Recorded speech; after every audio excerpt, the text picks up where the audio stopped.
All right, let's talk about gold jewelry. Okay, this is very simple. Almost all of the gold jewelry you come across will have a marking on it. Now here's a gold ring, which I believe to be gold, and I used my jeweler's loupe and I saw that it was marked 18 karat gold. So I'm assuming it's 18 karat gold, but I don't know for sure. So there's two possibilities. Again, I could drop the gold acid solution directly on the gold object. The problem with that is, unlike gold coins, is that most gold jewelry is plated in some way. It has a finish to it, something that protects it. If you drop the acid directly on the gold, it will damage it.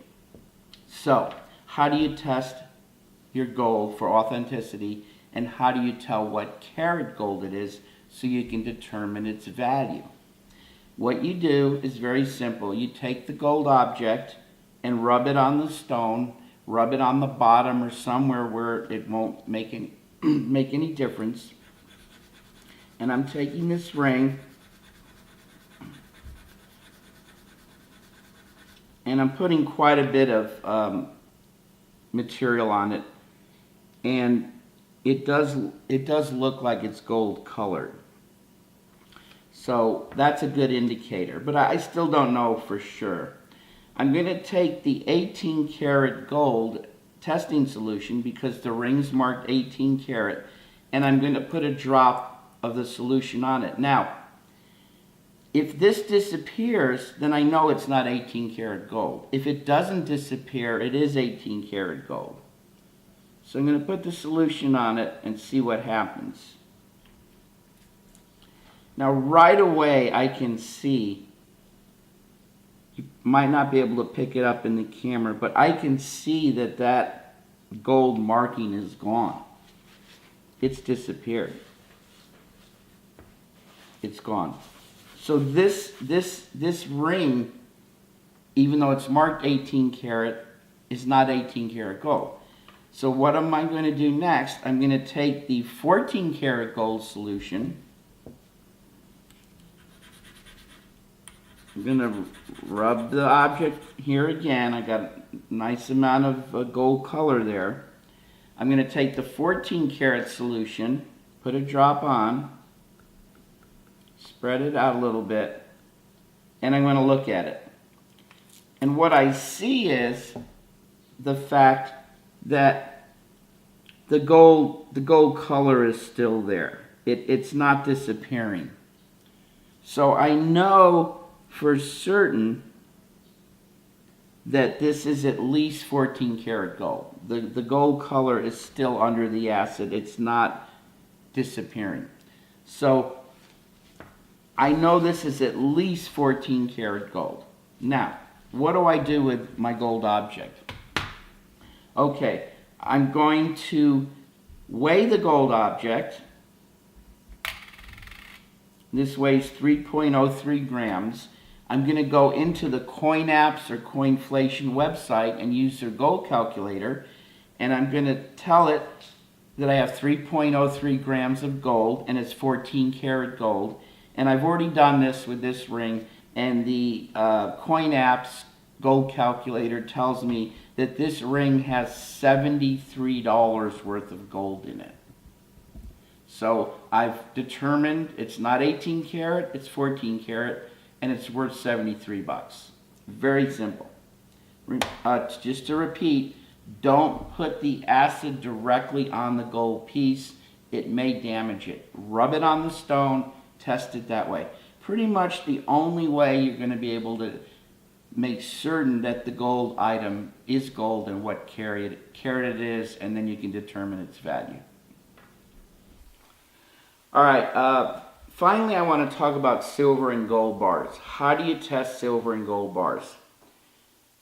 This is a very, very tricky topic and a very serious topic because I have to inform you, unfortunately, that many of the gold and silver bars that people purchase online are either fake or do not have as much gold or silver in them as you might think.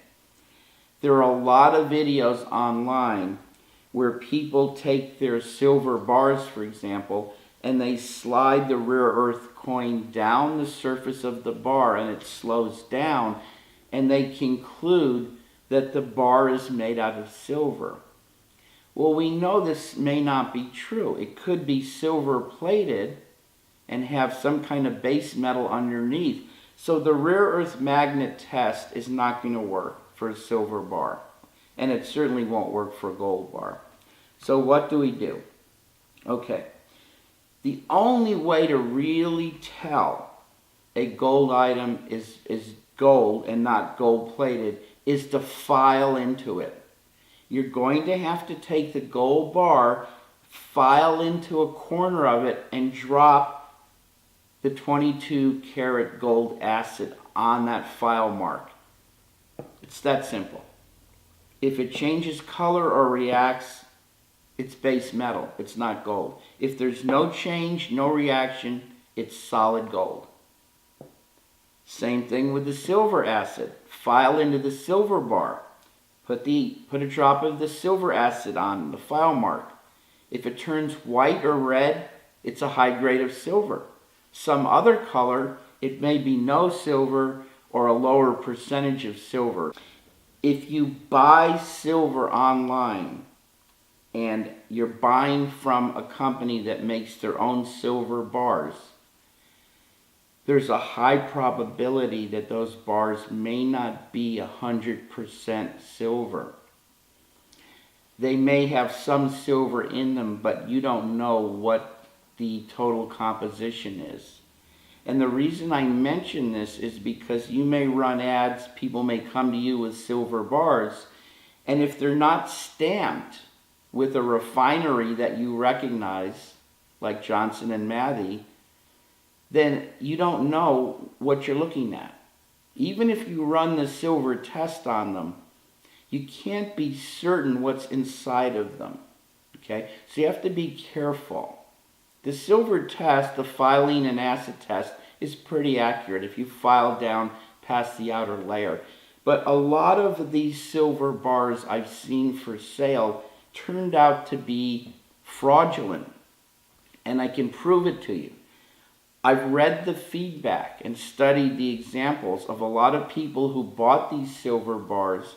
They sent them in to be assayed, which means the company melts them down and tests the silver, and they found out that they were maybe only 50% silver, not 92% sterling silver or higher.